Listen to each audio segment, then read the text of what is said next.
We talk football and current events, sitting and chatting with the very best guests, with two Scottish boys and we're loving it. So if you like witty banter, check the former #1 podcast on iTunes, Sitting and Chatting. Hello and welcome back to Sitting and Chatting podcast. I'm Whyte. I'm Thayjamieallan. How's you doing, Jamie? I'm very well. We're back in normal surroundings, or unfamiliar surroundings as of late. But I'm doing well. So It's nice to be doing this back in person again. Yes. If you're on YouTube, apologies because it's an audio only one again. We had a wee bit of issues beforehand, but we'll blame Liam. I think we should blame Jamie for a change. I like that. Oh, we'll definitely blame you. No, Aye. Shut up. It's your Anyway. fault. But no, a lot of stuff's changed in here. I say a few things. Yeah. We'll get into the elephant in the room. Yep. And the knock at the door. But no, just in general, been well, just. You're looking a lot leaner, a lot fitter. Well, that's me, I've been trying. But to be fair, it's only what days we're recording this now. I'm going to bait you out here if this takes ages to upload, but it's the 4th of September when we're recording this. Gym's opened the 31st, and I've been every day since it opened. Granted, yesterday was kind of a very poor day, but my I was in agony as of yesterday. What? But yeah, in general, I've been every single day. When did they open again? Was it 31st? 31st is when it opened. Has it been busy or has it been quiet? Or? Depends on the time you go, but it's been more, around 50 people in the gym at a time is what I would say. And that kind of gym, you only kind of see, it's very peak times 80, 90. So it's been. That's what it's like before lockdown. It's been bang average, A lot of people in there lifting no weights at all though. I mean, I can understand. There's been 4 months of no lift weights whatsoever. I know there is a lot of big guys no longer walking with their swagger, which is quite funny. But no, it's I'm enjoying it. The thing is, see when you're in the house that long, you start to want to do things that you not ordinarily wouldn't. I would never want to go to the gym 5 days a week, but now it's kind of I want to. Just because you've been stuck in the same routine for so long. I want to eat better as well, so my mum's adapted to cooking for me. Yeah. So I've got my personal chef, so I've got 22, still at home, get his mom cooking for. Life's good, isn't it? I can't argue, can't complain. Disgraceful To bastard. to say the least, I cannot complain. But I know it's been good. It's been good getting back in it. And also, you're still back you're working from home still. Have you still been struggling with that? Find that a pain in the arse, or have you adapted now by this time? Nah, it is a struggle. Just everything about it. Being in the house, being next to, the same fucking 4 walls for 8 hours of the day, and you get, 30 minutes to calm, to kind of go chill out. Is it properly timed, like they expect you back for the second? Oh mate, if you go for a piss, you're tracked. You know what I mean? It's so fucking bad. But sounds like happens in warehouses, but in your own home. Aye, it's bad. But at the end of the day, it's kind of you look at it in a works perspective where if you're a customer calling up to check your bill and it's taking 40 minutes, that's because maybe like 3 or 4 people are taking a piss at home. Do you know what I mean? So. It swings around the bits, but it's very, very, very strict, which that aspect I'm not a fan of. Considering you used to get away with pretty much murder in your own No, shop. I will not say that. I've got the freedom to roam in my own shop. You're the boss of your own floor. That's the kind of benefit of being in the shop. You control the shop how you want it to be controlled, and if something's not right, then you take accountability for it. But on the phone, you're effectively a guinea pig to someone else trying to make a well-oiled machine. So you can understand being timed, but it is dreadful.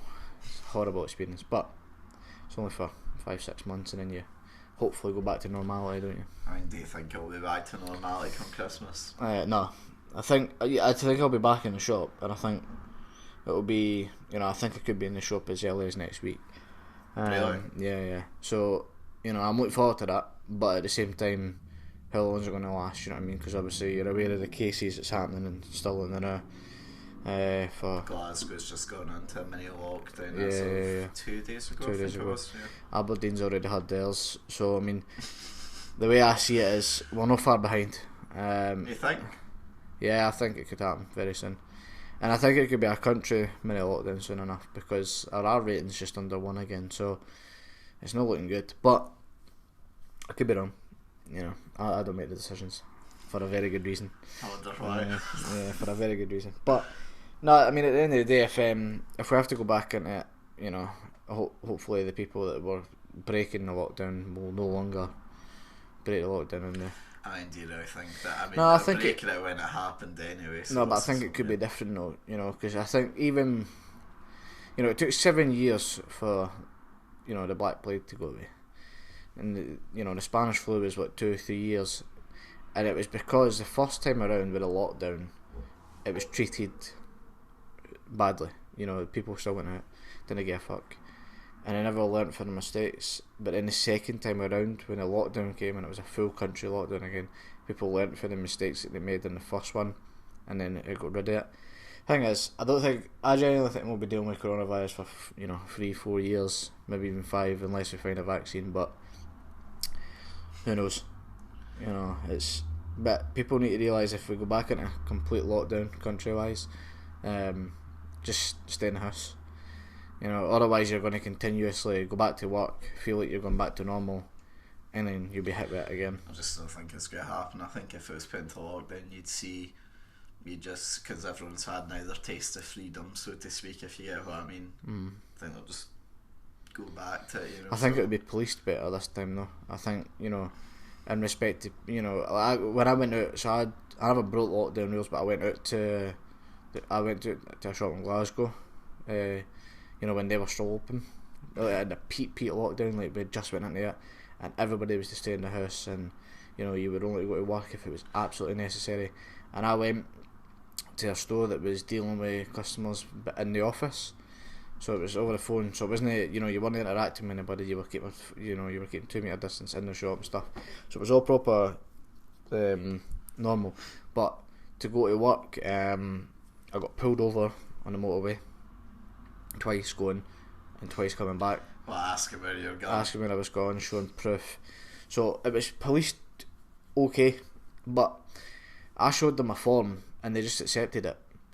You know what I mean? So you're saying if you fake the form, they would Yeah. just Whereas, later on in the lockdown, they brought out the wee stamps that were like law binding. I've never seen that. So basically, if you were a critical key worker, like my dad, he had a form that was like posted to him, and it had a stamp on it that only could be replicated by. It could only be replicated by the law. Do you know what I mean? Yeah. So I think when that came about, then nobody could fake forms, but beforehand they could 100% fake it. So I could have been pulled over those 4 times and it was fake forms. But I mean, it wasn't, but it could have been. Do you know what I mean? So No, I get what you mean. it's one of those ones. But I think it'd be policed better second time around. I think it would have to be because I don't like Nicola Sturgeon. Never have, never will. But what I will say is she we know you're a Tory at heart. she handled lockdown first time around well. She left us in lockdown for an adequate amount of time, but it still could have been policed better. To be fair, you can't really put that on her though. That's down to the police in different areas. I mean, obviously, you and me just have you're saying you kind of had experience with Glasgow, but I mean, each policing system in every different area will be different. 100%, aye, 100%. The police will decide then and there what's acceptable and what isn't. I can't remember, did we talk about the podcast when I met up with some foreign lassie that can speak a word English? Not that I remember. Well, if I have told this, I'm sorry on the podcast, but like it was just after. It was the second day after you could go out for your 1 day's exercise, so it's still not like fully out of lockdown, but a wee bit sort of thing. I went out for a walk at like 10 o'clock at night just to go somewhere. And then when I was like crossing the road, you know that way, like, and you feel in your periphery vision that someone's like following you. So I was just I was thinking, alright, well, I didn't turn around, and then like, I turned down another street. It's just like, I could still feel it. So I was like, right, fuck, I'll turn around just to see who the fuck it is. It was just this tiny woman, so I was just like, are you alright? And she just like fucking breaks down into tears straight away. And I'm just, because also like this is around the time where like, you know, you can't like touch strangers, you can't be near strangers, whatever sort of thing, so you don't really know what to do. You want to comfort them, but like you can't get too close sort of thing. And she didn't speak, and I thought at first she was she couldn't speak well, like she was like just because she didn't understand the language, but it turned out later she was deaf. So like she was foreign exchange and she was deaf, so that didn't obviously make things good. But she was, we roughly managed to get explained that she was she missed like her bus, and she was stuck in Stirling, and obviously that's when none of the trains and anything were running like that. So like you've just got this green woman on the side of the street, and you're trying to phone the police, and the first thing they said to me was, "Have you touched her?" And I went, "Oh no." I mean, excuse me. Yeah, cheeky bastard. Like, nah, I've been like standing a few feet away sort of thing, and I don't know about that, you should be standing further away. I was just like, look, she's a crying lass in the middle of the street, like, can someone come out and help, basically. And I'm like, could take a few hours. And this is like when we're on the main road, like we're about 5-minute walk away from the police station. I'm like, I know, just come up then if it's going to take me a few hours. Like, no, we can't have you know, potential COVID risks in the police station. It's like, alright, so I'll just fucking sit here for 2 hours then with this stranger that I can't talk to in any English. That's great fun. To be fair though, when the police did actually come, they were very nice and helpful, but yeah, clearly they were panicking like fuck at the very start at least, but then just as it went on, couldn't give less. How long was it before they came? 45 minutes probably. Were you just sitting outside there? Like I was just sitting on the side of the road, just like casually, just. As you do, as you do. And I mean, it's all like you can sort of spark up a conversation. I mean, it doesn't help as well that I've got one of the fucking thickest accents gone. So if anyone that's from around this area tries to talk with me, I can always see the struggle in their eyes whenever I'm speaking. Aye. Which you've said as well you can get at times gone by. Aye, it's not a great accent you've got. It's pretty disgusting. Aye, no, horrifying. Aye. You know, keeps you up at night, that sort of accent. It's not great. We all know that yours is worse. No, not in the slightest. But, well, you done the right thing though. But no, you hadn't told me that story, and you definitely not said that in the podcast, so. Oh well, at least I'm told something new. There you go. Exclusive. Exclusive story, you know. Is there actually anything though about lockdown, like strict lockdown, you miss at all? Is there actually, like, because I've seen a lot, like my dad as well was sort of saying that he kind of enjoyed the sort of quieter way of life. The thing is, you'll never get this time back again. Yeah. I mean, that's what I was sort of. I mean, I might as well get into now then. I've obviously recently been made redundant due to COVID issues. Yep. But before that, I was sort of saying that it was, you know, it's basically like it's the most time off we'll get until we retire, sort of thing. Like we should use the most of it while we can, because we'll never get this chance again. We're going to be worked into the ground until we're in our 80s, so we should get the most of it. Definitely. That's the main thing. Just the time that you got. You know, for me it was time that I got. You know, even just see my mum and sister during the day. And stuff that you never do normally. Stuff that you never get to do, because obviously you know you work 5 days a week, 40 days a week, 40 hours a week. 40 days a week. That's a 5 days a week. He's a tough bastard on you. It's a tough job. You know, just that sort of time away for work you'll never get back. The amount of money saved, that was nice. I don't know, it's just the wee things. Like obviously I never adapted to learning a new language, although it crossed my mind at one point. Yeah, you mentioned it on the pod. I think it was the first lockdown when you said about doing it. I was gonna, but I just found like, what use does it bring me? Like, I thought about it. I was like, Well, didn't you say you wanted to do it just to be closer to your mate though, more than anything? Not necessarily what it could bring you. It would have been nice, but at the same time, it's like it's not needed. You know, the English is a spoken language, and you know most countries. You know, people know English. You're not exactly a traveller. No travel. So I just thought to myself, it's not really worth my time. It'd be interesting to hear, you know, the language, the kind of what people say when you're there, but no there, if you know what I mean. Yeah. So it's See if they're calling you a cheeky bastard. Aye. So I don't know. It would have been nice, but I just thought, nah. You know, I'd rather invest my time into something else that's, you know, less productive but more enjoyable. So I just focused on enjoying the actual lockdown rather than, you know, using it as a learning, learning period. I was thinking the same. I mean, as someone, I think, to be honest, you can deal with being on your own more. I think that's probably fair to say. You can probably sit in your own company. Aye, that's what I'm looking for. More comfortably than me. I get it, especially when I was told to self-isolate for you were one of the first. Yeah, well, I'd done it for 8 days, but that fucking 8 days was awful. I couldn't.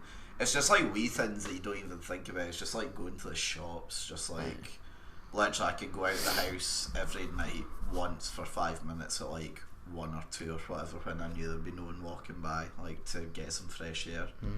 The rest of the time I'd just be fucking stuck in watching TV or playing games or whatever. Aye, it wasn't easy, obviously. Nah, but I mean, to be fair, there could be much harder situations. Aye, it's more now that everything's somewhat going back to normal. People are going back to work and stuff, and I'm still stuck in the house. That's what's got to me. I mean, what is it now? Something like 1/8 of all people are unemployed as well. So. Yeah, which is just horrifying. But the economy is fucked, well and truly. To be fair, I think everyone knew that was coming. I don't think there's anything you can do to prevent that when there's a pandemic. It's not like it's not like the one back in 2008 when everyone's like, right, it's all the bankers' fault. It'll be, they'll need to rebuild, they'll need to restructure, but that's left to the big guns. But surviving is what's, what it is for most people. And anybody that's been made redundant, it's about surviving. It's not so much, we're using this time as, getting back to normal, going back to work, obviously. Yeah. That's the way I'm looking at it. But for people like yourself, it was about rebuilding and a career and surviving. Yeah, well, I haven't done a day's work. Well, I haven't done a proper day of work since mid-March now. We're in September. Aye, I know. Which is a crazy thought. If you said to me back at the start of the year this was going to happen, I'd tell you to shut the fuck up, basically. Obviously, nobody could prepare us for this. But nobody prepared anybody for the Spanish flu or the Black Plague. None of this was. You can't prep for things like this. I was thinking though, could you imagine if this had happened back in the 80s or something like that, and you didn't have your games consoles, or you didn't have your didn't have your internet. But the Spanish flu was what, the it was early 1900s. Early 1900s, wasn't it? So 1930, I think it was roughly. Yeah. So you look at that, how fucking boring would that have been? No PlayStation, no FIFA, no nothing, nah. No Warzone with the boys. Shocking. Just it's a mad thought. We've been, I don't want to say lucky because obviously it's a horrible situation, but I think we have. I think there's nothing wrong with saying we've been quite lucky. I mean, we've been lucky in the generation that it's happened, and we've been lucky, with the things that we have. Oh yeah, I mean, my work could have said to me from day dot, you're made redundant, and that would be me. I'd be fucked. But credit to them, although it sucked to get let go, I was still there up until the very end, sort of thing, when everyone went back. You got as much as you could. Oh yeah, no, I milked that cow dry. I'm fully aware of that, which kind of sucks a bit more because obviously you get you feel like you're about to go back, and because no one's been let go and you're knowing that you're about to go back, you're thinking, great, I can start working again. Yeah, and then like that, And then you get hit it's with it. gone. I know. It's bad, but have you been made redundant from any job? no, never. Nah. Because you've just been working since you're 16 with no breaks, basically. Aye, no breaks. Long hours. Never worked part time. Never done anything like that. It's always been full time.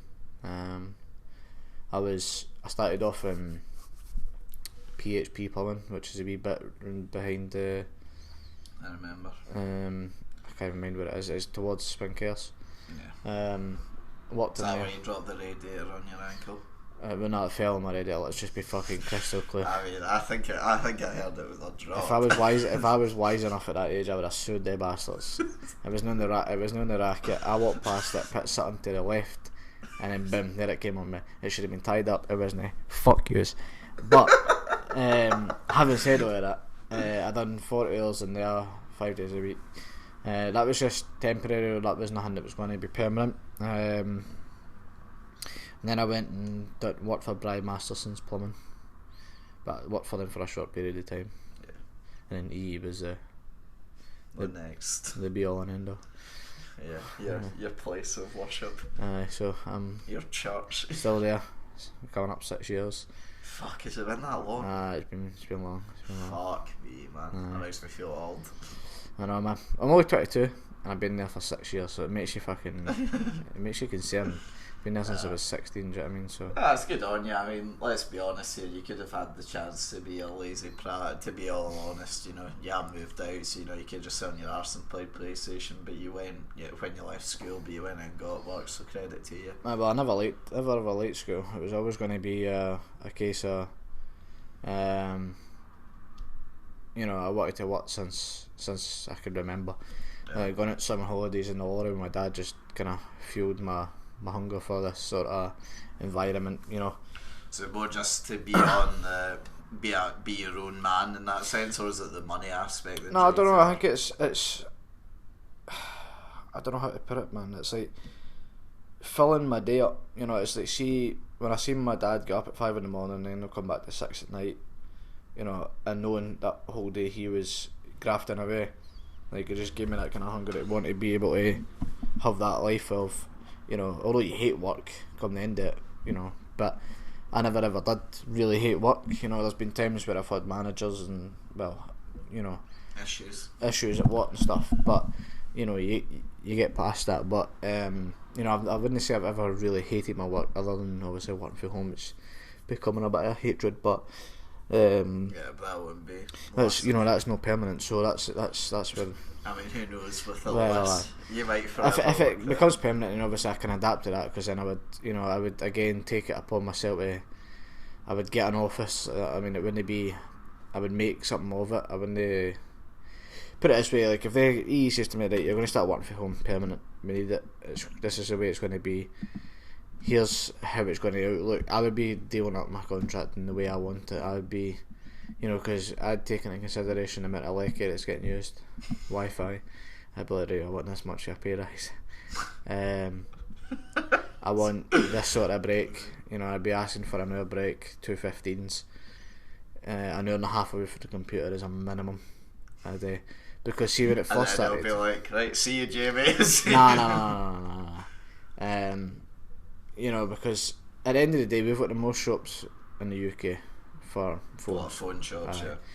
And you know, for us to close all of them, you know, say we closed all of them, the amount of money we would, you know, recuperate for that is frightening.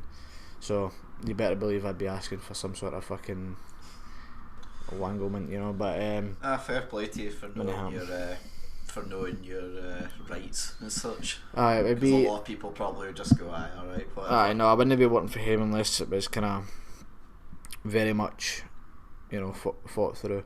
Because it's crossed my mind, do you know what I mean? It's crossed my mind to work for him permanently. But is that an option, like, before all this? It has been, and you know, it still could be. But I don't think I would do it unless, you know, at the end of the day, I would I'd fully need to decorate my room. You know, because it's the wee things that get to you when you're working. you know, when you're sat there, podcast. when you're sat there waiting for a call and you look here and you know you see like a damp patch in the room that's been there for years, but it's fixed, but that, you know, the colour black is still there in the wall.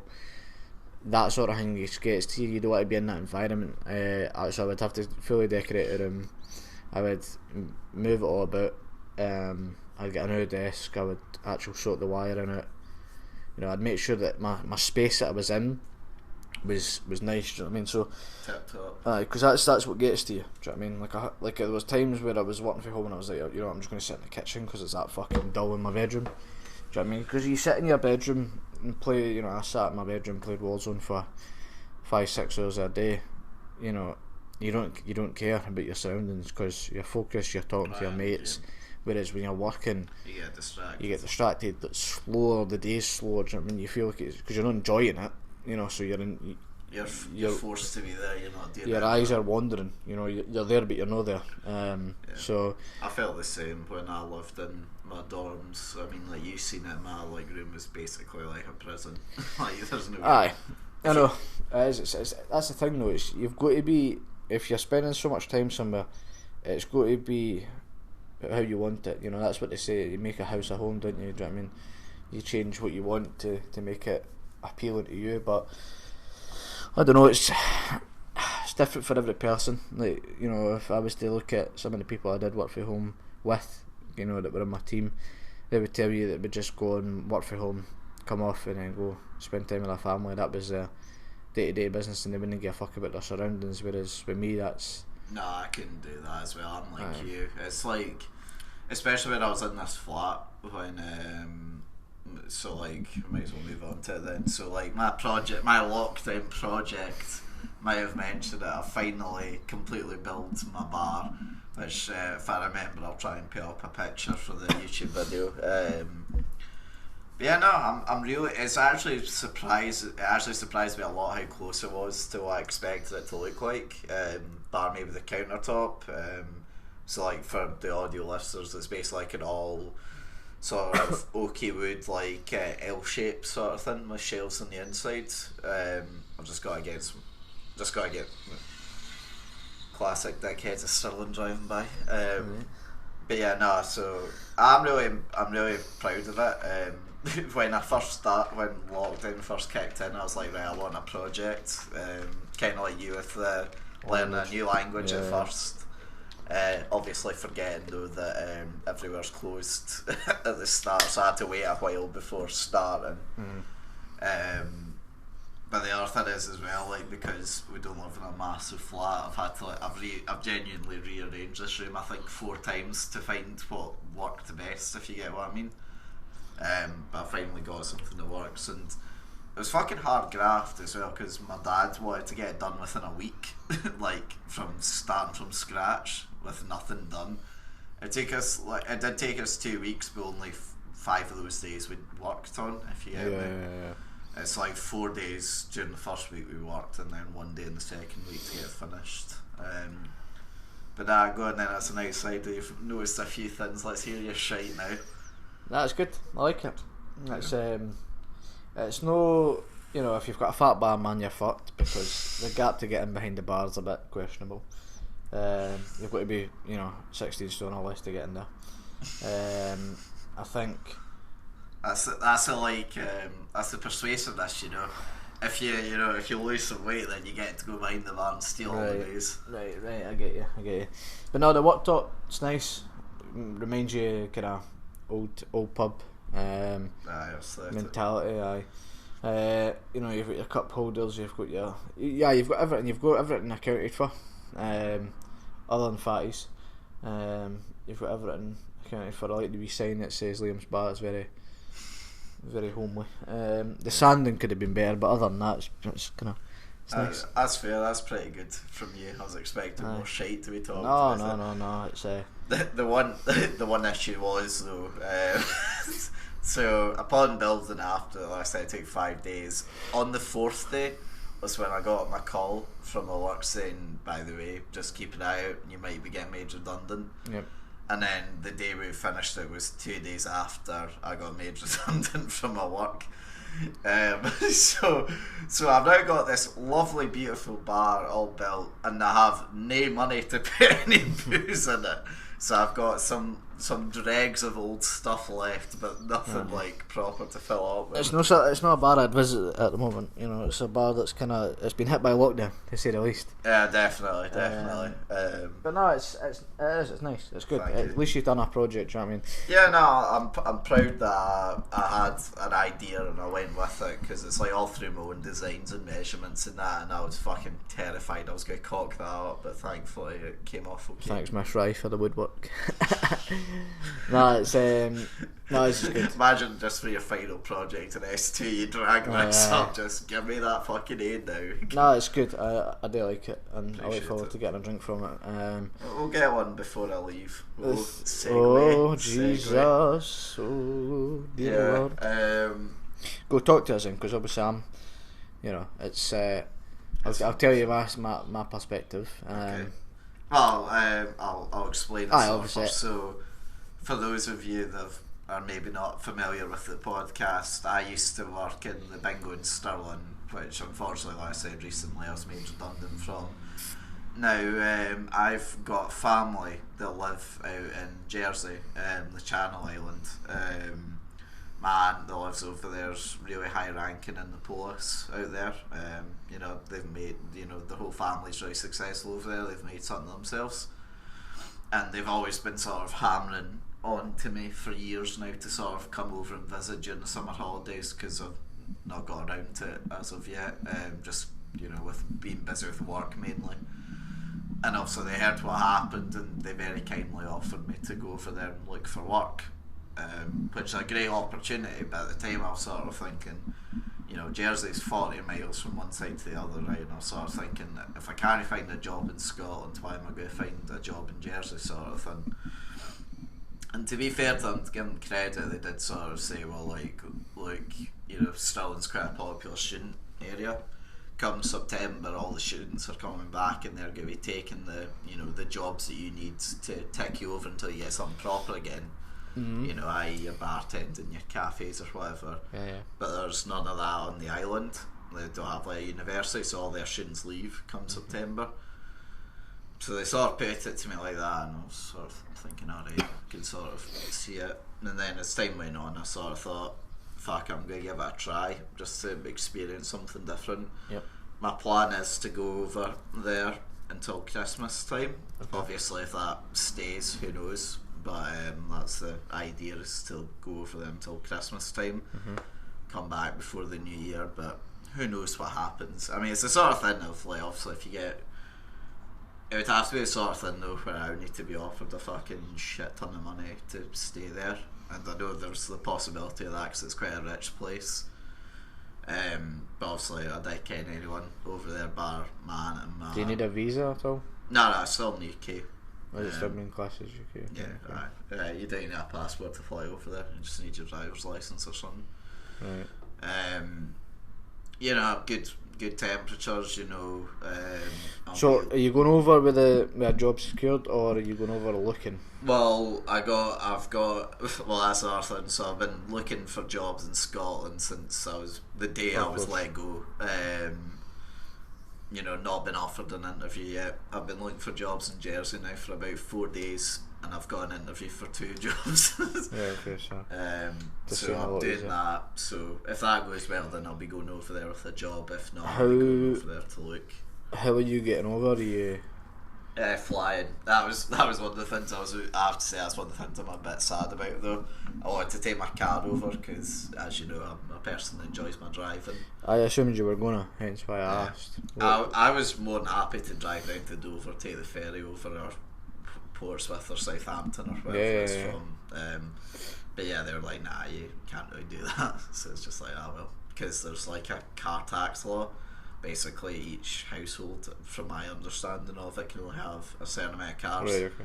And my wee cousin's got a car over there that he leaves, and obviously Alison, man, and her boyfriend have a car and that, so they can't.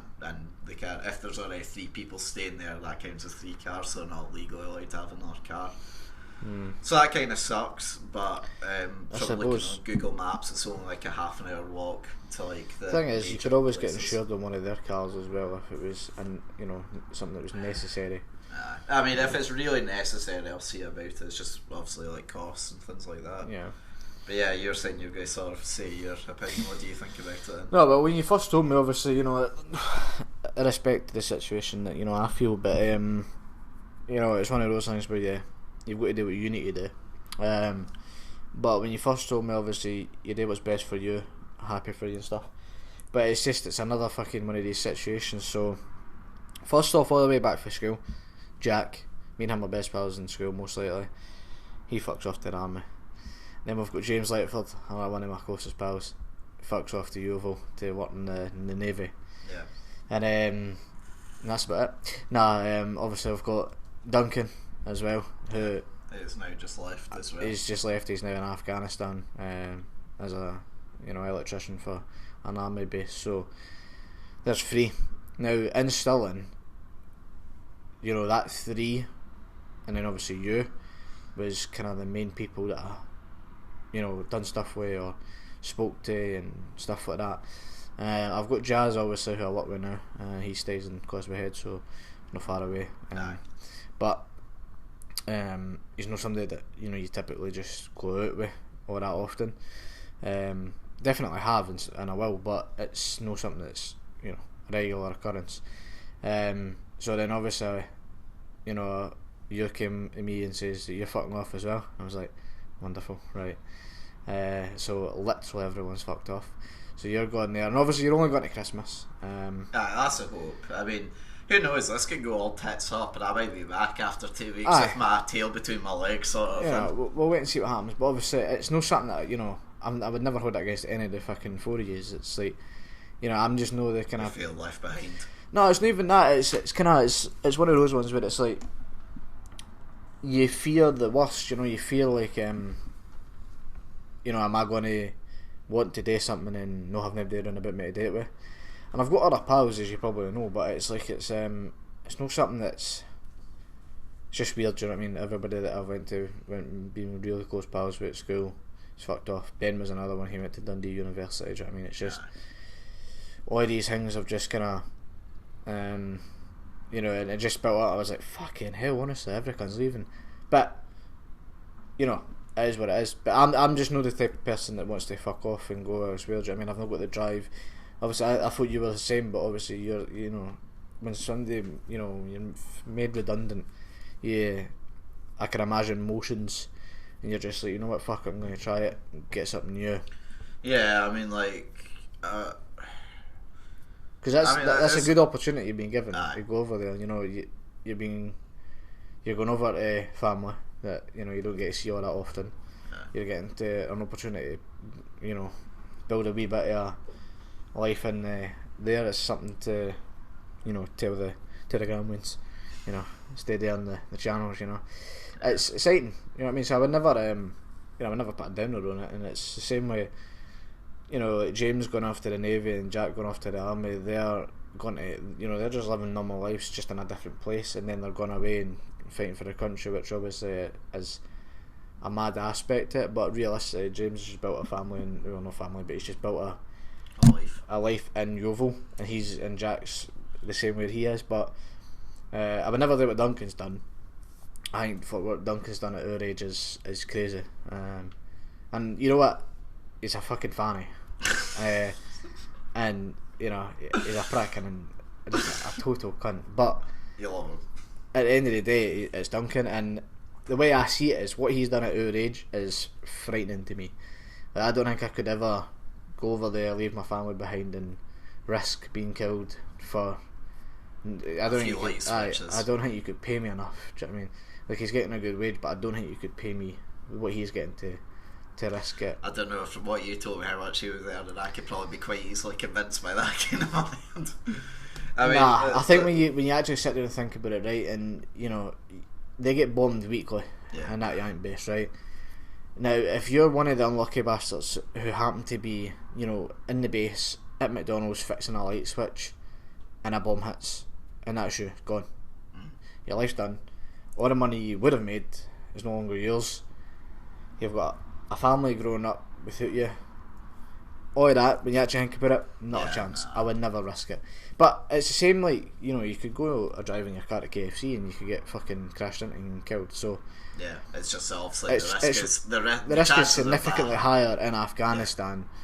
But you know, when you look at it into perspective, I couldn't be persuaded. You know, if I was getting paid seriously stupid money, I would be tempted to do it for a year and set myself up back here. But you know, with the amount he's getting paid and you know what he'll do with it, it's just no worth his time. But fair enough. You know, but you know, it was just a bit. You know, it was just one of those things. I was thinking to myself, "Great, Liam, thanks. Fuck you." You know what I mean? But no, it's good. No, I mean, there's part of it. I mean, like when I was just before I went off to college in Stirling. I mean, we've talked about it before in the podcast. I had my eyes set on going into Aberdeen, like leaving Stirling. I wanted to go out there and try something new. Mm-hmm. And it was the best thing that ever happened to me, was not going there and staying here. And since then, I've really weirdly had like a second wind appreciation for Stirling. Mm-hmm. I mean, you and me have kind of both agree on this as well. It's like a good middle ground between like a city and the countryside sort of thing. It's the best place that I would live. It's the only place I would live. Sorry, it's, you know, like I've had, you know, Dylan's grew up in a scheme in Glasgow, and he's, you know, everything's within, you know, 10 miles of him. It's very, very close. You can get everything there. Yeah. Even he is came to appreciate how good Dylan is. Yeah. You know, if you're an outsider and you come to Stirling, we just look like a daft wee place, but when you actually live in it, even for as small as, you know, a month, you'll come to appreciate it, and you probably wouldn't want to leave here. But I mean, going up to like Aberdeen Uni and stuff would have been exciting for you, but even this next chapter in your life is going to be a bit mad, leaving everybody behind. You know what I mean?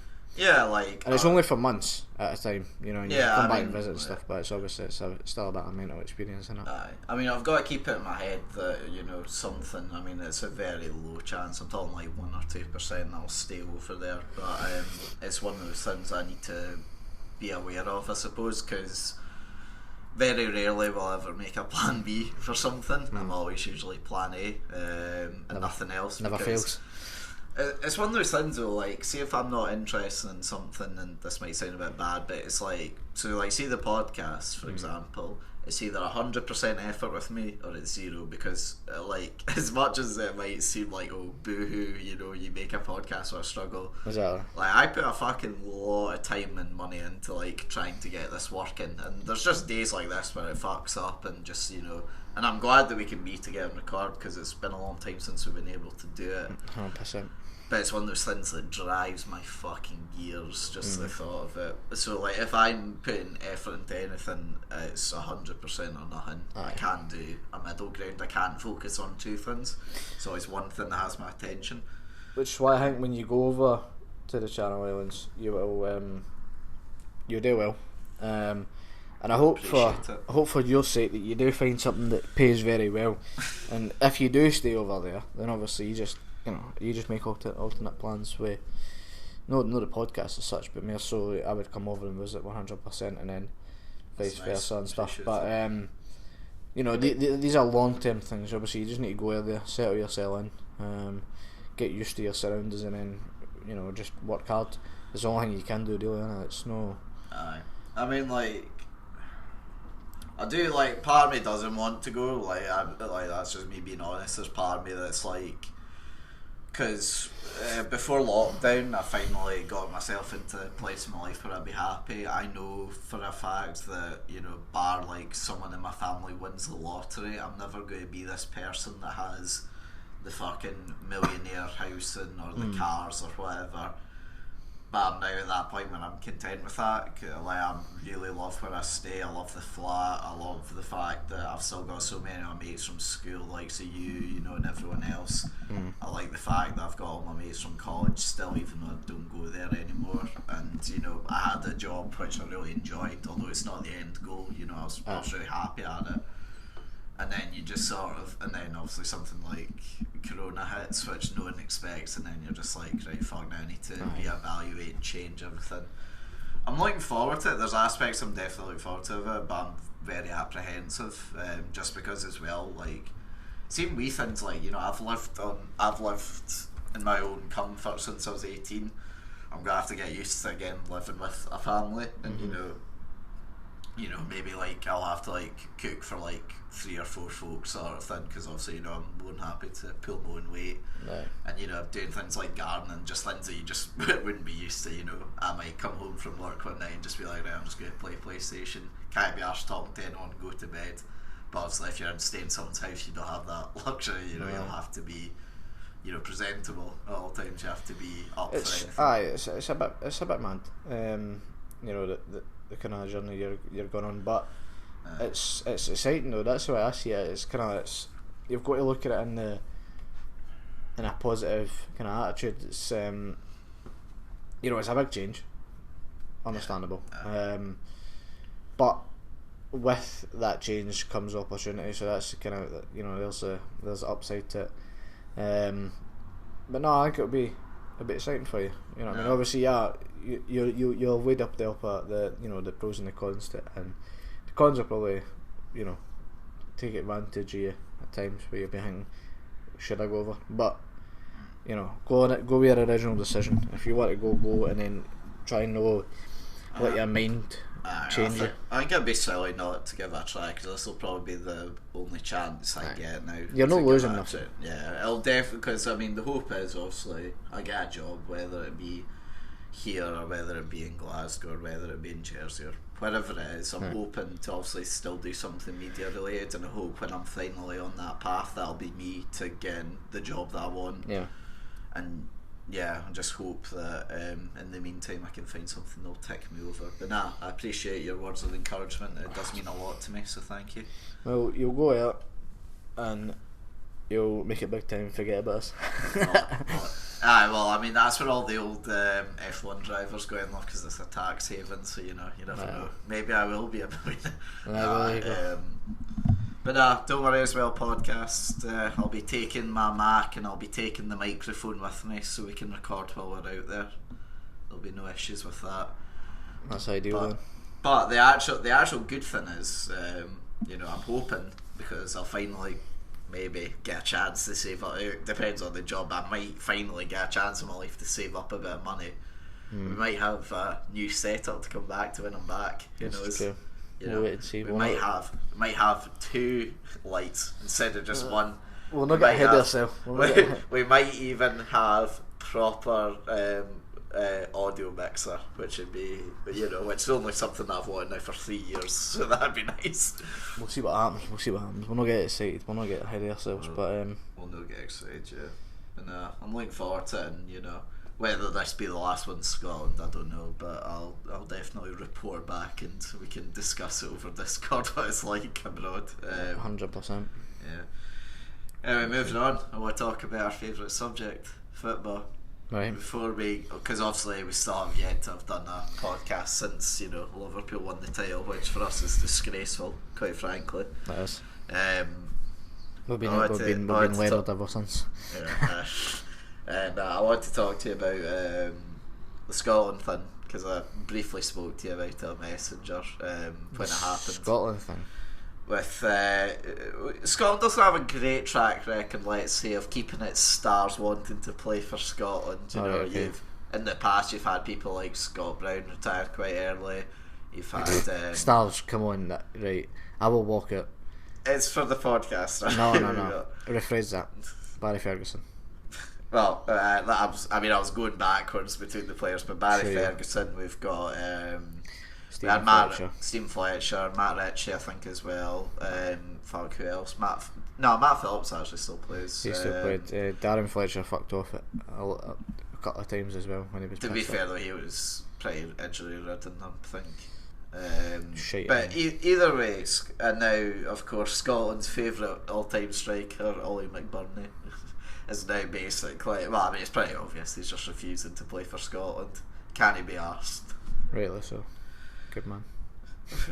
No, like, I mean, you've never been the most fond of Scotland, let's say. Well, shite. Yeah, but I mean, like, Is that just because you're a glory hunt? You know, you're used to Rangers winning things. No, and no, Liverpool no. winning things? No. I've Liverpool winning things. Shut the fuck up, you. Fuck's sake. Rangers winning things as well. We've been out the title for 10 years, so. You've won like 3rd division, 2nd division, championship. You know, I was at games when we were getting beat at Stirling Albion. Just you remember that, right? You can never say that. No, Scotland are they're shite. I don't like the style of football. They bring in their own managers. They've got their own mentality. They've not qualified for a competition since I was born. It's. Yeah, didn't you say you were born on the day? I was born on the day we were opening the World Cup. Yeah, I think we mentioned this in the against Brazil. And yeah, you did your dad get forced back across for that. Yeah. I mean, I would have just like not even looked at the phone at that point. So, and ever since that day, me and my dad have never. Well, obviously I wasn't. You know, I was just born at that time, but we've never ever really watched Scotland. We'll watch the game tonight because it's something to do if there's nothing else on. But at the same time, if I've got something else on, I'll know. You know, there's no something. It depends. Like for me, like I the wouldn't make friendlies time for usually I can't be arsed with, but that's for any country. I would unless it was like we're playing England or like Germany or Spain or something like that. I would watch that. I know we'd get hummed anyway, but even that doesn't excite me though. Like even Scotland England doesn't excite me at all. It's just not something that international break pisses me off. Oh yeah, no, it does the same for me as well. But if you're an England fan or if you're a Spain fan or a Germany fan, international break's going to be quite interesting for you. But you see, even the English always complain about the international break. Aye, but they're just as bad as us. Let's be honest. But when you look at like Germany, like their international break celebrated earlier. Is it? Yeah, so like Leroy Sané coming off injured, you've seen people in the stands, no people in the stands, people on the mad TV screens were fucking gutted that he was going off injured and stuff. And I'm like, what the fuck? Like, this Nations League, you can rate Germany in the cup now. Like, you've won it. You're the best team. Like, fuck off. But nah, like France. Does it not piss you off though when you see people like? Because let's be honest here, McBurney. Every time he's played for Scotland, he's been fucking useless. And I mean, don't get me wrong, he's not getting the greatest supply, but he's genuinely one of the worst I've seen playing for us. And we've had Scotland, a lot of fucking dross play up front for us. And you know, he's half okay for Sheffield United, but I don't. But it's a bit harsh. He's very good for Sheffield. He's very average for Sheffield. No. Here's the thing, right? See if his persona was dull as dishwater, their fan base would no give a shit if he was sold or whatever. He's just a very average striker for me. He can do the job. He has done for Sheffield. He just fucking doesn't do it for Scotland. And he clearly just isn't arse. So he's a loyalist bastard. He's as staunch as they get, and I think that does play a part. You know, although it won't be admitted, I think it plays a part in not wanting to play for Scotland. He's proper staunch. You know, you go back to his tweets that got released about him. But has he had like old tweets been leaked? Oh, he's had like money UVF and stuff. Like he's proper loyalist, which is obviously good for us. But fuck off. It's no. It's one of those things where, you know, people look at it and they think, well, this is typical that you've fucked off for Scotland. But he's fucked off for Scotland because they're shite. Yeah, well, I mean, the thing is, though, see if he just didn't want to play, I'd rather he just came out and said, don't, like, include me in the future, I don't want to play, rather than this pish of he's meant to be injured but he's playing for Sheffield United just before we play, you know, like... Yeah. If you're genuinely injured and you can't play, that's fine. I've got nothing wrong with that. Mm-hmm. If you can't be arsed and don't want to play, it annoys me a bit that you said in the first place, oh, let me be selected for Scotland, because if you never had a care about being selected before, if it was only to, you know, release your credibility of a footballer, as in, like, you know, I've played in a qualifier for Scotland sort of thing, mm-hmm. then that annoys me a bit. But don't fucking just make up shit like, oh, I'm injured, I can't play, and then go away and play for Sheffield, because he must have known he was fucking going to get this hate and just doesn't care, because he just doesn't care about Scotland. Well, the thing is, I mean, he's 24-year-old. Yeah, he's come out to prime or whatever. He's coming into his prime. He's a good striker. His return rate for Sheffield's no wonderful. You know, but he's assisted 12 times for them, and he's scored 6 goals in 36 games.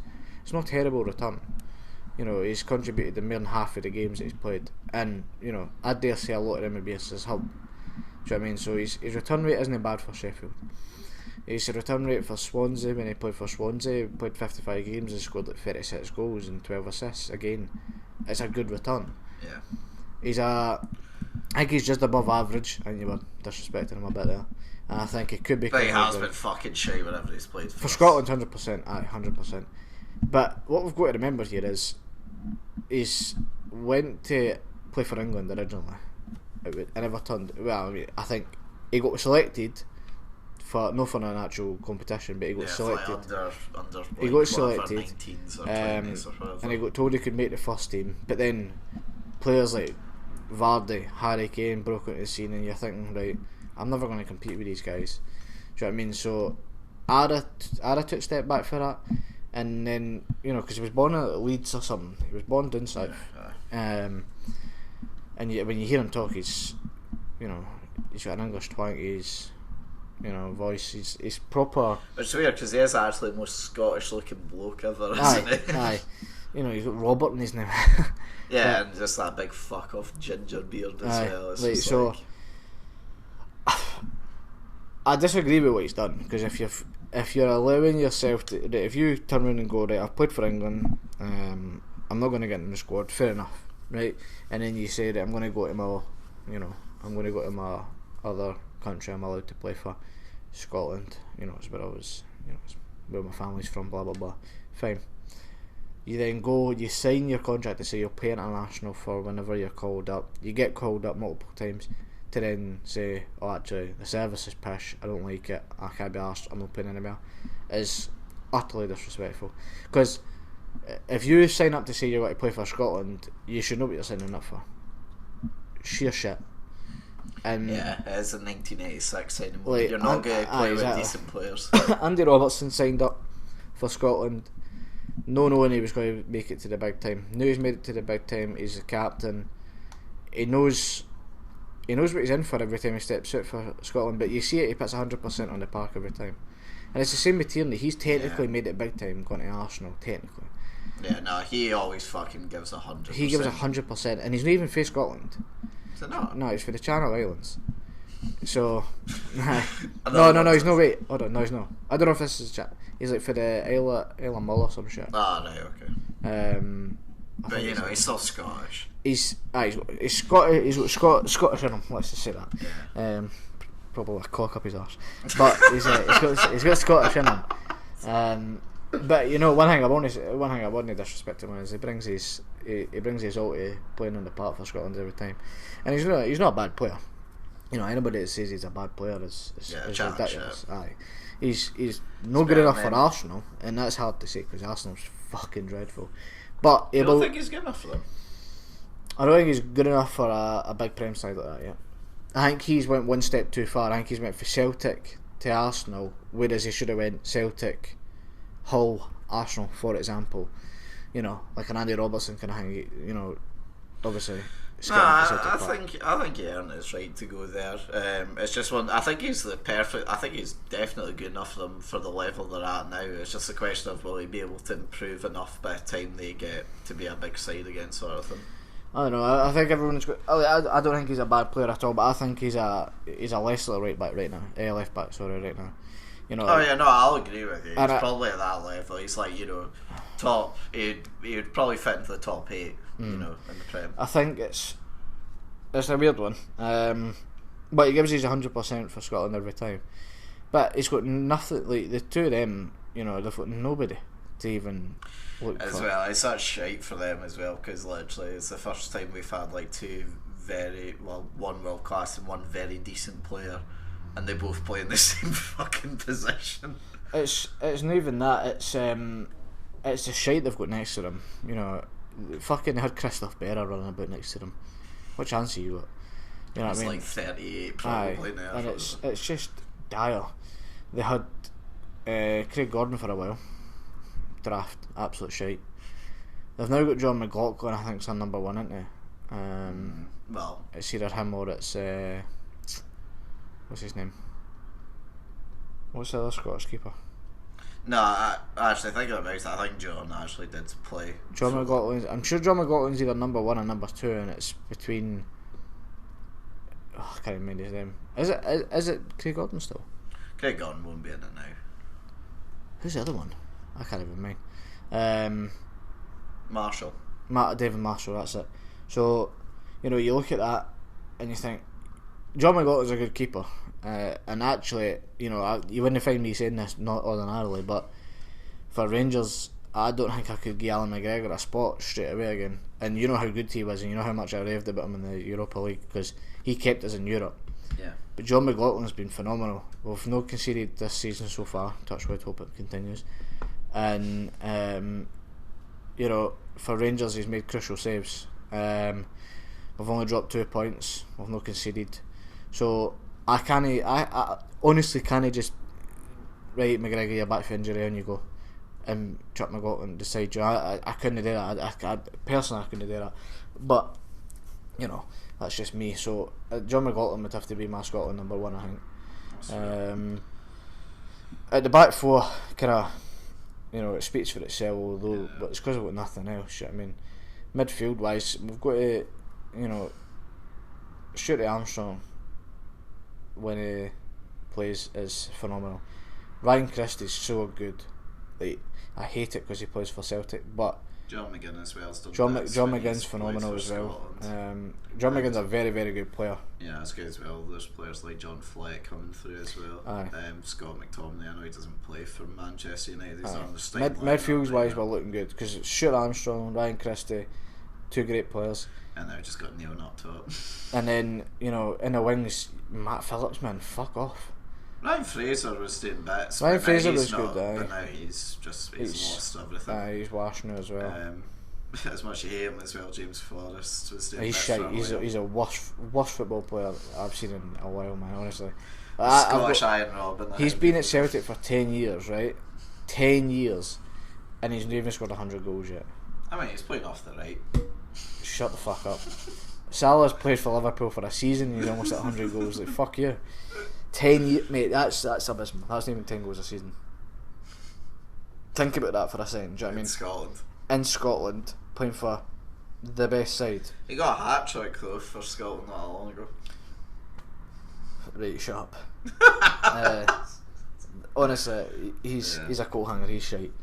And yeah, no one up top anymore. Nah. Who do you play up front? Do you know what I mean? It's I'm genuinely struggling to think of anyone because obviously Lee Griffiths done his bit for a few years, but now he's pretty much on the scrap heap. McBurney refuses to play. Ollie Burke, I mean, they're playing him as a false nine for a wee while. He's so bad as well. Yeah, no, he's literally a midget. The thing is, they'll play. So the night will be interesting. We play tonight, don't we? Yeah, we play. It's 7:45, I think it is. Aye, so when this has been recorded. Generally, I think we'll play with a false 9 and we'll play Ryan Christie through the middle. That's the way I would set it up because Christie played as a false 9 for Celtic at the weekend and done a phenomenal job. People gave him a lot of stick for it, but he done a phenomenal job. And then they actually brought on the fucking striker they paid £7 million for, and he scored the winner. And you're like, why was he not playing for the start? But Christie created about 20 chances when he was on the park, and chances that should have been finished. Yeah, but the question is, do we have anyone to? It's all great that he's going to create these chances, but no one's going to. No, but if Stuart Armstrong's playing behind him, Armstrong can finish. Armstrong plays at a high level in the Prem. Well, is he still? Yeah, Southampton. Is he still? I think, John McGinn gets into good positions a lot as well. I've seen him score a few goals for Aston Villa. He got a hat-trick for Scotland as well. Aye, so I wouldn't put it past us to get a couple of goals from midfield, but like you say, we've got no out and out goal scorer, no number 9, and trust me, Ollie McBurney wasn't going to be that anyway. So we can sit here and be pissed off at the fact that he's fucked off for Scotland, but Ollie McBurney wasn't going to be our goal scorer. Yeah. He was going to play it, and he probably would have put in a shift. He probably would have created a lot of play, hold up the ball well. Let people play off him and maybe get the odd head and stuff. But it was never going to be a Chris Boyd or a Kenny Miller. It was never going to be that kind of player. So, you know, it is annoying. It's the same way in any country though. You know, you've got the players that, you know. But it annoys me especially because we have always been, for our 22 years of our life, we have always been just That ball here away. just that ball here away from qualifying, because we always consecutively every single time finish in the place below the qualifiers, or you know, we'll lose in the final round or whatever. And it's always annoying because, like you said, you know, like as much as you fucking hate him, sometimes I understand why. You know, Andy Robertson is genuinely a world class. No, he's not world class. Yes, but we'll ignore that. You know, Kieran Tierney plays at a high level, so does Stuart Armstrong. You know, midfield wise, we're completely fine, but it's just that fucking centre back and striker like options we just have. We're a Man U right now. Honestly, we're a Man U right now. Man U's midfield, fucking frightening. Goalkeeping wise, near it brought Dean Henderson back, frightening. Going forward, abysmal. Although they've got the talent, they're abysmal going forward. Well, we don't even have the talent. We're just abysmal. Although they've got the talent, they're abysmal going forward. Like Rashford, Martial, that they two names alone you should think 30 goals between them. Doesn't happen. It'll be different this year, but regardless, midfield is phenomenal. Centre backs shocking. Wan-Bissaka at right back, good player. You know what I mean? Luke Shaw left back, questionable. It's a bit like us, Andy Robertson, questionable. Do you know what I mean? So it's Can't believe you throw your boy under the mud like that. I think again we'll fall short of qualifying. Well, it's because obviously the Nations League is very rare, it's very new, and I can't quite remember. If we win against Israel, we go into the qualifiers, so to speak, don't we? Against We get a European qualifier. yeah, against someone that'll be bigger than us and will hump us anyway. No, it'll be somebody it's seeded now, so it'll be somebody that's finished in the same position as we did in our group. Yeah, but it'll be in like the group of death that I'll have. Like, we'll probably get Holland or something. Yeah, they'll be like, oh, that's fair. And Holland are shite, but they're good enough to beat us. That's the way it'll be. Do you know what I mean? Very good enough to beat us. Aye. Like Holland aren't a great side anymore. Like they're never the ones what they were, but they'll beat us. It was so great as well if we could qualify for this one, because obviously this is the Euros this year, maybe everywhere, and if they're going to be, you know, there's also a few games in Scotland, it would be fucking great to see it, but probably going to miss out yet again. Yeah, it wouldn't surprise me. But it was an interesting point when you messaged me on, you know, Facebook about it. I was taken aback by it because obviously, you know, you see it all the time. Like Diego Costa, he could have played for Brazil or Spain. He chose Spain. You know what I mean? It's wee things like that pisses me off. He was born in Brazil, grew up in Brazil, made his career in Brazil, and then goes, oh, I'm going to play for Spain. It just pisses me off. Yeah, like, I mean, I know you would play for England quite happily, but I could never do it. I would never play for. But the difference is, if you got family for England though, could you be eligible to play in England? I mean, if it's like grandparents or something, or if it was my mum or my dad, then yeah, I would be. I mean, no, but do you have any? Oh no. But like, say your dad was for England though, and he was proper English, and you know, he wasn't a loyalist, he wasn't a royal, you know, royal till he dies. He wasn't about the Queen, nothing like that. But he was proud of his country. He was proud of where he came from. You had English roots because of him. Nah, it's just like. But you were born in Scotland. You grew up in Scotland, but you visited in England. No, I would never, genuinely, I know you can say like you're chatting shit all you want, I genuinely, would only play for Scotland. You're a freedom bastard. It's one of those things as well though, like, I just fucking hate, like, Scotland does get disrespected so much, especially by English people.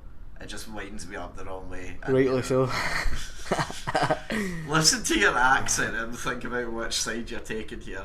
It's one of those things where, like, I understand, don't get me wrong, there's been plenty of reasons why we should be the butt of the joke, and I can take that, but it's just those people that just are always just like, oh, you're Scottish, you're shite at everything. Like, alright, great fucking banter that is. I mean, your country's in a fucking state, but yeah, it's Scotland that's in the mud. Yeah, okay. We brought you a tennis god. Yeah, so how dare you? It's always that thing as well. That reminds me. That's a good example of it. Actually, every time Andy Murray lost Wimbledon, he was Scottish. He was Scottish in the newspapers when he finally won it. He was British hero. Fuck you. Fuck all of you. So hard. But even the Sun put it British world champion, British Wimbledon champion. I remember that, and it's a Scottish Sun. And they put British champion. I was like, interesting. You know, because ordinarily, if it's a Scottish paper, it would be, you know, you expect BBC or Sky Sports to put British champion. Andy Murray wins Wimbledon, but Scottish Sun, the Scottish Sun newspaper. It's the Sun. What do you expect? The Scottish Sun, British champion. I mean, do you know why that is though? It's just lazy journalism. It's some boy. It's maybe the Scottish Sun, but it'll be some boy sitting in Manchester or something typing out like British champion. Send away to the Scottish officers. They'll print that out. But yeah, it sounds like that piss me off. And it's just always like. Not wrong with the Sun anyway. I'm gonna clip that and just. But nah, it's one of those things that like it does run me up the wrong way. But anyway, we'll move away from it. I want to move on to Glory number 19. What a wonderful time. Yeah, you and me watched it together. It's a good experience. You know, I've seen them lift the trophy. It's a good game as well for them to win it on the 5. Was it 5-3 in the end? It was 5-3 in the end. It's a bit of a mental game, aye. It was carnage, but it was nice to see because we hadn't seen that in a long time. So yeah. It's been pretty. No, but it's crazy though. I seen a stat that we started our season with a crazy game and we finished it with a crazy game. Because I'm sure it was 5-3 against Norwich or 5-4 at Norwich, was it? No, is that? It was 4-1, was it? 4-1. Aye, so it was goals galore or something. It was the headline. But no, it was a wonderful time. Obviously, I wish that fans could have been there to celebrate it as well, but. It would have been nice to have, even not if getting the stadium, then we would just go down and aye, it would have been nice for all of us not to be here at the time that we've won at the league, but you'll take one in the league anytime. 100%. It's the first time that we've seen it in our lifetime, so I'm glad as well because I mean that's another thing. Football Twitter's become one of my most hated things over the lockdown. I don't know why. I've just seen it a lot more and just fucking drives my gears around me. But I was thinking when we won, I was just like, all folk are going to say is you won a fake title. But thankfully, that I've not seen much of that. I've seen very little of that. Folk finally accepting. It wasn't handed to us. Yeah, no. I'm glad to see folk are finally accepting that we're good, which is nice. Aye, and it's amazing. And the football Twitter is annoying because obviously like Salah's on the move and all that straight after we've won the title. And I'm like. It's just all that pisses me off. I think genuinely though, going on to if we're looking for number 20, we're going to need a big change in this market because I think Thiago would be a wonderful addition. Don't get me wrong, for Bayern Munich. I still think we need another forward. Yeah, I'm with you as well. I think we need another centre half. Yeah, I mean, I like Gomez. He's been very, very good, but I think if Van Dijk gets injured or rotation with Gomez, we need something else. I think. To be honest, I think forwards are biggest problem right now because let's get things straight. Bobby didn't have a great season last year. Didn't have a great season in terms of in front of goal. Yeah, but it's like his worst since he's been like at Anfield. Yeah. I mean, and he's getting to 29 now. That entire front line. Salah's the youngest, thankfully, which is handy for us. But I'd rather Mane was younger, but I carry on. No, because I mean, you can sell them. You can sell like asset wise. I think asset wise, you probably have another 1 or 2 years to sell Firmino and Mane. Maybe another 3 years tops for Salah, but. It's one of those things like I wouldn't like to see it happen, but if it guarantees the future of our team, then it's just one of those unfortunate things you need to do. Because like the squad's at like a good age now, but in like a few years' time, we could be in the mud with our entire like team coming up to 30 or 30 plus. What do you do though, right? So obviously we need. I think we need Thiago, and and I think it's a need now more than a want, because I think our somebody's Thanks just for about that. crashed. Yeah. I think it's a need more than a want in terms of, you know, a midfielder. I think Henderson's been phenomenal since he moved up positions, right? And I think he's been a right leader for us. I think Wijnaldum's been very good. I think Keita's coming into a game. Oxlade-Chamberlain's purely rotation, and obviously you've got Fabinho who's getting in the squad regardless of my eyes. I think we need a Thiago to play alongside either Wijnaldum or Henderson. I think, yeah, well, which one of those two? I mean, I think Henderson's basically confirmed his stature as staying until like his early 30s, Yeah. you know, maybe mid 30s. And I think you play him because he's been phenomenal. He gave 110% for us every time he stepped in a part of the season. As much as I do like Wijnaldum as well, I think it has to, unfortunately, if you're told right now you have to pick Thiago or Wijnaldum, you're taking Thiago. 100%. And Wijnaldum's been good for us, you know, he's been crucial at certain times. But He'll always be remembered fondly. let's just put it into perspective for you. He's not a wonderful football player. Thiago is. Yeah. Thiago. If we can get Thiago, get him. I think for a forward situation, Yeah, you know, we're in the mud. I think, We are do you in take the risk, or do you go pay the money for Mbappe or a Neymar, or do you be a bit more calculated with it and get somebody like Benzema? I really thought, I know it's like it's just not in our business to do transfers like that. I would have loved to have seen Sancho play under Klopp. I think It would have that's been great. I don't. Well, it's like, I don't think it can happen now, can it? Unless you pay serious money. Did I know you signed for but back it's this year? it's like 100 mil, and we won't do that. Aye. It's just not in our. It would have been great. But again, It's that like to me, like he's like the perfect like heir to the throne of a Mane or a Salah or whatever. I agree massively.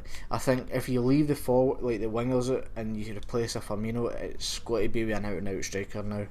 I don't think we can get another false nine as good as what Bobby's been for us. You know, obviously your Messi has been the best false nine in probably history, but you know, and although he's speculative, you know, being on the move and stuff, it's not going to happen. It's the same with like, you know, Divock had his moment, but I think we all need to admit it's time to cut our losses. Yeah, I think it's going to be, you know, you either break the bank and you go for an Mbappe, or you go calculate and you go Benzema. I think people need to appreciate Benzema. Yeah, but we won't get him. He's guaranteed to stay in Madrid forever. I would imagine so. They would not sell him. But go somebody like him. He's a bit older. I don't think he would go for like. I think if he was going to get someone, it would be like, and I might get hate for this, but I'm never really. I mean, like he's young, but I think Rehan Brewster, I don't think is ready for that step to even be a backup to like as a backup forward. I just don't think he's good enough yet, or might never be. I don't know, but to me, he looks like he's behind Divock by a wee bit, and if you know, and Divock's fucking ages behind Mane, Salah, Firmino. One of those things that makes. I think we need to invest in somebody. I don't think we can go to you. I don't think we'll do that. That's the only thing. It depends on what happens with Thiago. I don't think we go for him. I don't think we get him. I think it's dragged on too long now. I think if we were going to get him, because we're usually quite fast at our business now, it would have happened a few weeks ago. It's just one of those things. It's just what happens now, though, because we're at the stage now when the season's no far away from starting. What do we do? Because we need to bring players in. Because if we run with the same squad as we did last year, we're not winning the league. Yeah, no, I mean, and we're not even winning the Champions League. No, we got great players, but you know, unless it's on momentum. You know, bear in mind the only player we've added to our squad in the last 2 years has been we've added two now is Thayjamieallan and Minamino, who are both shite as far as I'm concerned. We've not even seen the boy play. Give him a chance. No, they're shite. As far as I'm concerned, I think realistically we've got to, you know, you look at Chelsea's window. They've brought in Thiago Silva, Timo Werner. Part of me, I so wish if I could fall. I wish could you imagine if that falls apart? Timo Werner isn't the striker people made it. He's a very good striker. He's not going to do the business for Chelsea, and I'll put money on that. How much? I'd put. Go on, let's have a podcast, mate. I'd put We're going- 20 quid, 15 or less goals. I was going to say 15, roughly. I think it'll be fit. I think he'll Do you mean get. 15 just the league, or do you mean overall, every competition? No, league. You're focused on the league here. Chelsea's focused on the league. I don't think he'll get 15 goals. Tammy Abraham got 15 goals this season. He got 18 or something, didn't 18. It was 18 overall, though, wasn't it? he? 18 overall, not in the league. Yeah. So 50. He got 15 in the league and 3 elsewhere, right? To get 15 in the league for Tammy Abraham with 24 appearances. I honestly can't see Timo Werner being that good. I think they've disrespected Tammy Abraham massively by getting Oh yeah, him no, this I season. think they have. I think they do it because they had the money in the bank and they wanted to show It's off. fair, aye. But you they've know. not actually broke Kai Havertz yet, have they? Is that actually confirmed? It's nearly confirmed now. Right, so they've not actually got him yet. They've got Hachem Ziyech, who has been great for Ajax. I don't think he can cut it in the Prem with the way his style of football. I could be wrong with that though. I wouldn't put a bet on that. I could be totally wrong with that. Yeah. Timo Werner scored for Germany last night. He's a good striker, and I'd be the first to hold my hands up and say it. And I was impressed with him. I watched the German league. I said when De Bruyne first came to the Prem, he's going to be the world class midfielder everybody's missing out on. And like my mates were like, no, he's not. Look him. I watch the German league because I enjoy the way like Dortmund and Bayern play football.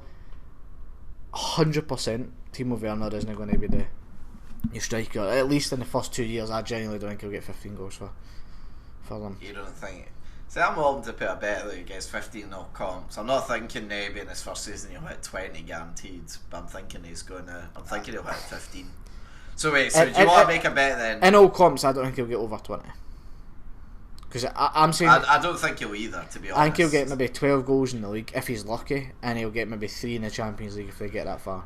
But it's one of those things though, if they still finish like third or second or whatever, no one's going to give a fuck if he only got like 15 goals. They'll be happy that they got there. Aye. But that is what that investment, no, Thiago Silva is a world class centre half. To bring in this sort of calibre they've brought in, they've got to challenge for the league. I still love though that despite the fact they've done all this, they didn't address the easily the weakest position of their team in goalkeeper. Like, I know Kepa is a bad he keeper. is fucking horrendous. Willie Caballero still plays for him, didn't he? He is a good keeper. Yeah, he's 37, but like he's okay. I wouldn't say he's like Champions League level. Nah, I wouldn't say he could play in the Champions League, but he's definitely a full 38 game season keeper. I'd approve of. But I mean, personally, I think I get why they've done it, because obviously Werner and Havertz are maybe these generational talents, and they've done well to bring them in.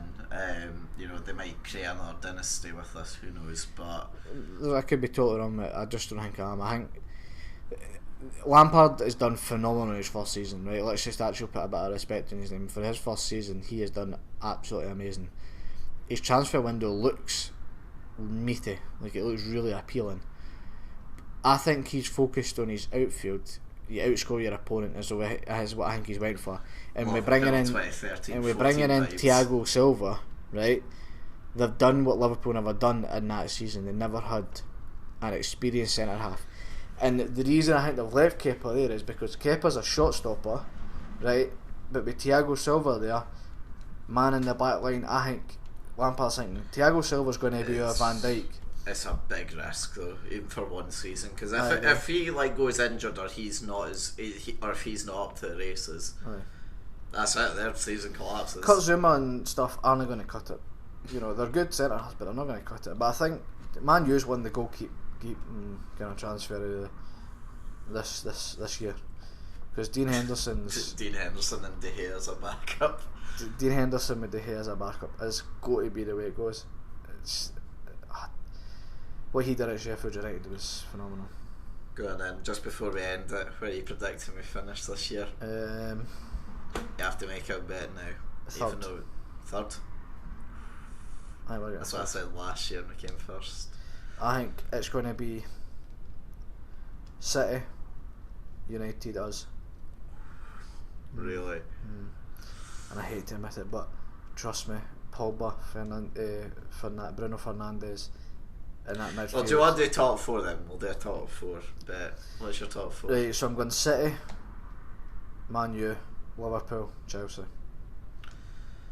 I'm going City, Liverpool, Chelsea in a close third, like say like no more than 6 points behind, and then Man United again close but not quite close enough in fourth. I think Man U will do bits this season. I think that midfield alone could win you the league. Donny van de Beek with Fernandes and Pogba. That frightens me, and I hate to say it because it's Man U, but that fucking scares me. That midfield scares me, man. Like, that actually worries me. Who knows? Maybe, but they need to bring in a centre half. Yeah. Who knows? Maybe by the time we upload this, we signed Thiago, we signed Messi. It's all going to be good. Sancho, Mbappe, a lot. Yeah, they all play for Liverpool now. It's all good. That's I'd like to see Sancho and Mbappe at Liverpool. Obviously, that's never going to happen in the same window or the same year. I don't think it'll ever happen. I'd like to see one of them. Preferably Sancho. I think Mbappe is a bit overhyped. I don't think it's overhyped. I just think. I think it's. I just think Sancho. Did you see him in the Champions League final? Yeah, I watched him. I think he was probably the worst PSG player in the park. He was so lazy, never came back for the ball.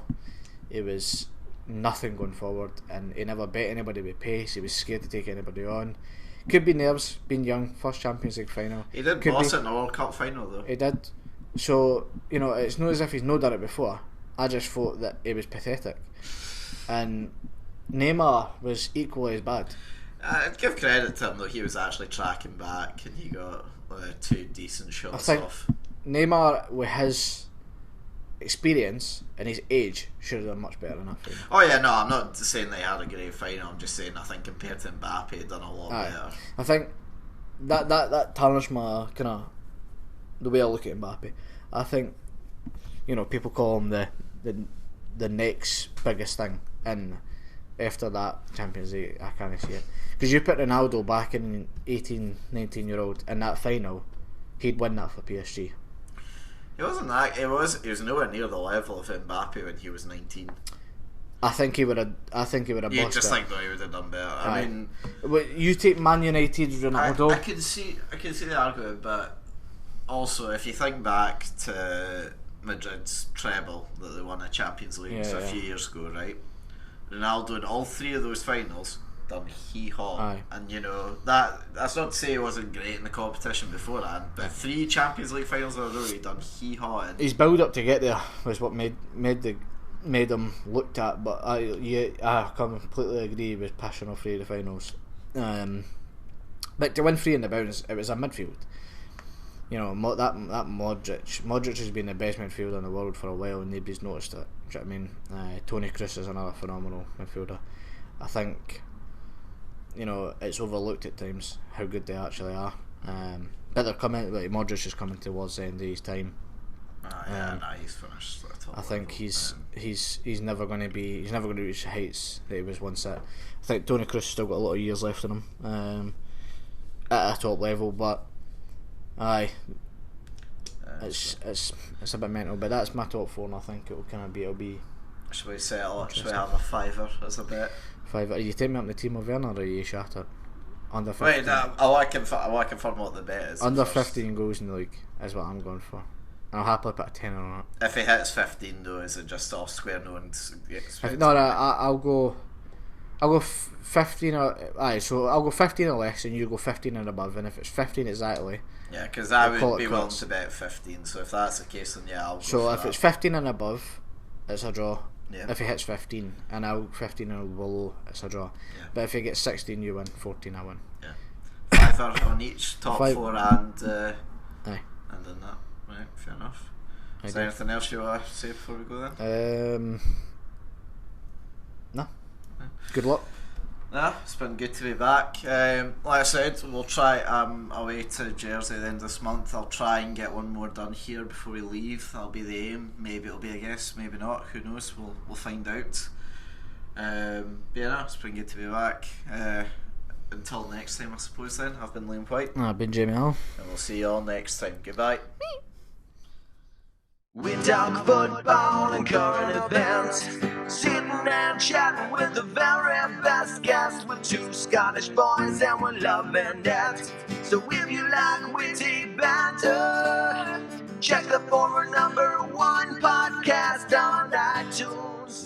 chatting.